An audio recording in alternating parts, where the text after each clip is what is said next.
Hello दोस्तों, स्वागत है आप सभी का राहुल एकेडमी पर। आज हम आपके देखने वाले हैं जो आपका एग्ज़ाम हुआ था 11/9/2023 को एसएससी एमटीएस का। इसमें आपके 25 जीके जीएस से क्वेश्चन पूछे गए थे। तो सभी क्वेश्चन को हम इस वीडियो में अच्छे से देखने वाले हैं। देखिए, ये आपका जो एग्ज़ाम हुआ था ये आपका 12:30 से लेकर 2:30 बजे तक हुआ था, यानी कि ये आपका सेकेंड शिफ्ट का एग्ज़ाम था। तो 25 आपके जीके जीएस से क्वेश्चन पूछे गए थे, तो सभी क्वेश्चन को हम अच्छे से देखेंगे। और अगर आपको इसका पीडीएफ चाहिए तो नीचे टेलीग्राम का ग्रुप दिया गया है, वहाँ से ज्वाइन होकर इसका पीडीएफ आप बिल्कुल फ्री में प्राप्त कर सकते हैं। तो चलिए, ज़्यादा समय नुकसान ना करते हुए सीधे हम अपने क्वेश्चन आंसर पे चलते हैं। देखिए, आपका पहला क्वेश्चन दिया गया था कि भारत की जनगणना 2011 के अनुसार निम्नलिखित में से किस राज्य की जनसंख्या सबसे कम है। तो इसका करेक्ट आंसर आपका हो जाएगा सिक्किम राज्य की जनसंख्या सबसे कम है। और सबसे ज़्यादा जनसंख्या किस राज्य का है, तो आपका उत्तर प्रदेश राज्य का है। इसके आगे आपका अगला क्वेश्चन दिया गया था कि the story of my experiment with टूट किसकी आत्मकथा है। तो यह आपकी महात्मा गांधी जी की आत्मकथा है। इसके आगे आपका अगला क्वेश्चन दिया गया था कि 1975 में रिलीज हुई प्रसिद्ध फिल्म शोले के संगीत निर्देशक कौन थे। तो इसका करेक्ट आंसर आपका हो जाएगा R.D. बर्मन थे।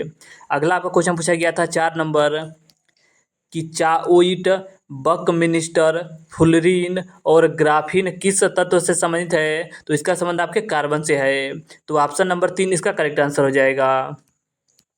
अगला आपको क्वेश्चन दिया गया था कि शास्त्रीय नृत्य की तकनीक को लगभग 5वीं शताब्दी ईसा पूर्व में किसके द्वारा कूटीकृत किया गया था। तो इसका करेक्ट आंसर आपका हो जाएगा भारत के द्वारा किया गया था। तो ऑप्शन नंबर 2 इसका करेक्ट आंसर हो जाएगा।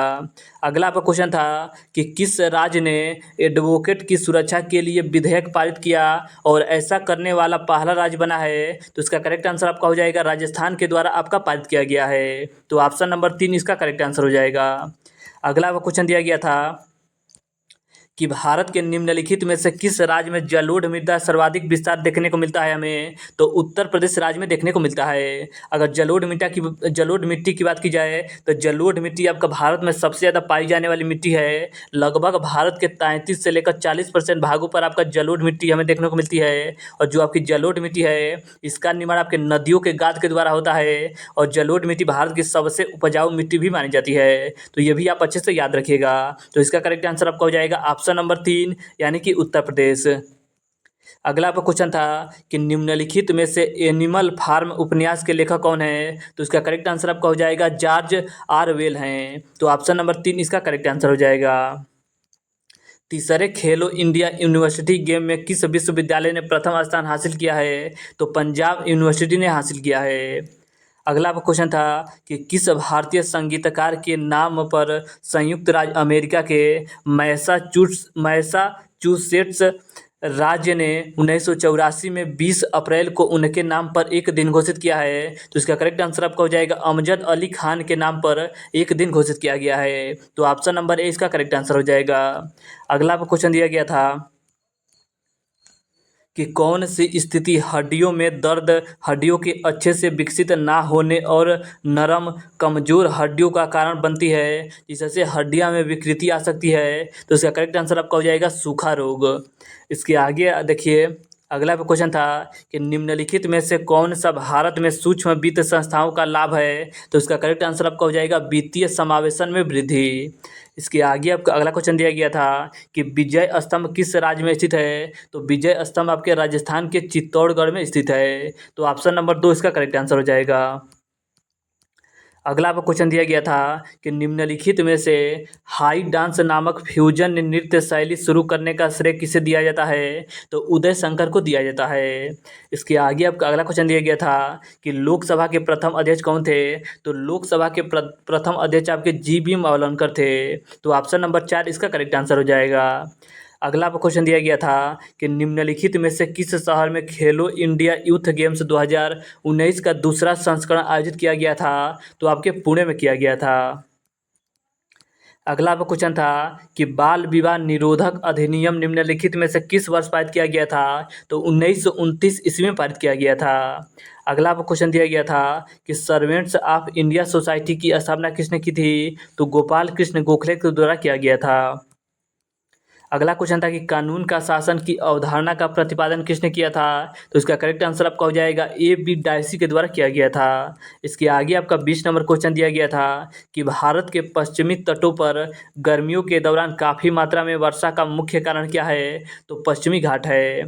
अगला आपको 21 नंबर क्वेश्चन दिया गया था कि एक वर्ष के दौरान देश के भीतर उत्पादित सभी अंतिम वस्तुओं और सेवाओं का मूल्य किस रूप में इसे जानते हैं। तो इसे आपका सकल घरेलू उत्पाद यानी कि इसे आपका जीडीपी के रूप में जाना जाता है। तो ऑप्शन नंबर 2 इसका करेक्ट आंसर हो जाएगा।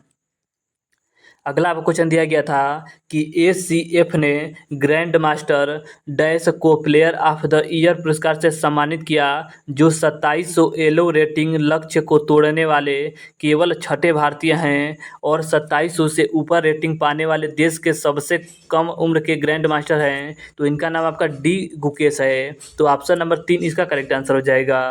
अगला आपको क्वेश्चन दिया गया था कि लंबाड़ी नृत्य किस जनजाति का लोक नृत्य है और इसकी उत्पत्ति आंध्र प्रदेश से हुआ है। तो इसका करेक्ट आंसर आपका हो जाएगा बंजारा जनजाति की लोकप्रिय आपका नृत्य है लंबाडी। तो इसका करेक्ट आंसर आपका हो जाएगा बंजारा जनजाति। इसके आगे आपका अगला क्वेश्चन दिया गया था कि महात्मा गांधी के बारे में निम्नलिखित में से कौन सा कथन सही है, कौन सा कथन गलत है। तो ये पहला आपका दे रहा है कि 1942 में इन्होंने भारत छोड़ो आंदोलन चलाया था जो कि आपका बिल्कुल सही है। महात्मा गांधी का जन्म 1869 पोरबंदर में हुआ था, ये भी आपका बिल्कुल सही है। उन्होंने 1930 में डांडी नमक मार्च से शुरू किया था, ये भी आपका बिल्कुल सही है। और दूसरा आपका दे रहा है कि इन्होंने 1910 में चंपारण सत्याग्रह का नेतृत्व किया था, ये आपका गलत है। चंपारण आंदोलन इनके द्वारा 1917 ईस्वी में शुरू किया गया था, इसलिए आपका ये गलत दे रहा है। तो ऑप्शन नंबर 2 इसका करेक्ट आंसर हो जाएगा। अगला क्वेश्चन पूछा गया था कि आज़ादी के बाद मुंबई बंदरगाह पर व्यापार के भार अथवा बोझ को कम करने के लिए किस बंदरगाह को विकसित किया गया था। तो कांडला बंदरगाह को विकसित किया गया था। और कांडला बंदरगाह कहाँ स्थित है। तो कांडला बंदरगाह आपके गुजरात राज्य में स्थित है। तो देखिए आज हमने आपके 11/9/2023 के SSC MTS के एग्जाम में 25 जीके के क्वेश्चन पूछे गए थे सेकेंड शिफ्ट में। तो सभी क्वेश्चन को हमने इस वीडियो में अच्छे से देखा। और अगर आपको इसका PDF चाहिए तो नीचे टेलीग्राम का ग्रुप दिया गया है, वहाँ से ज्वाइन होकर इसका PDF आप बिल्कुल फ्री में प्राप्त कर सकते हैं। और अगर आपको वीडियो अच्छा लगता है तो वीडियो को लाइक और शेयर करना मत भूलिएगा। और अगर आप चैनल पर नए हैं तो चैनल को आप सब्सक्राइब करिएगा। तो चलिए आज के लिए इतना ही, धन्यवाद।